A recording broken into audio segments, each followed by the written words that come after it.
আমাদের যশোর পৌরসভার ব্যবস্থাপনায় আমাদের ঈদগার 95% কাজ আমাদের ইতিমধ্যে শেষ হয়েছে। শুধুমাত্র ক্যামেরাটা লাগাতে বাকি আছে আমাদের। আমাদের এই প্রথম মাননীয় জেলা প্রশাসক মহোদয় অনুরোধে দুইটা ঈদের জামাত হবে, একটা সকাল 8টায় এবং দ্বিতীয় জামাত হবে সকাল 9টায়। শারীরিক পরিস্থিতি আবহাওয়া যেহেতু ভালো আছে, আমরা সেই বিবেচনায় এবার ত্রিপল বাদে এবার ঈদগাহ শুধু সামিনা দেওয়া হয়েছে এবং লাইট, পর্যাপ্ত লাইট, ফ্যান এবং সিসি ক্যামেরা এবং নিচেই ত্রিপলের ব্যবস্থা করা হয়েছে। ইনশাল্লাহ যারা যেনারা জামাত পড়তে আসবেন সুন্দরভাবে ঈদের জামাত পড়তে পারবেন। যশোরের এই ঐতিহ্যবাহী ঈদগাহ ময়দানে যত নামাজি আসেন তাদের জায়গা দিতে পারি না, ওই রাস্তায় চলে যায়, ওই পিছনে চলে যায়।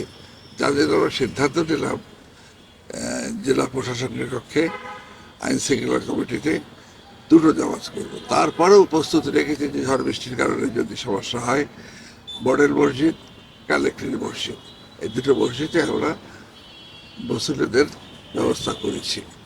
তবে এই বর্ণাঢ্য পরিবেশে নামাজটা হোক, সুন্দর হোক, যার জন্য সারা যশোরটাকে আমরা মনোজ্ঞরূপে সাজিয়েছি এবং লাইটিংয়ের ব্যবস্থা করেছি এবং রাস্তাঘাটগুলো সুন্দরভাবে পরিষ্কার করেছি, যা ঈদের ইমেজটা যাতে মানুষ ধরে রাখতে পারে, বুঝতে পারে এবং দেখে বোঝা যায় যে সত্যিই যশোরে ঈদ হচ্ছে।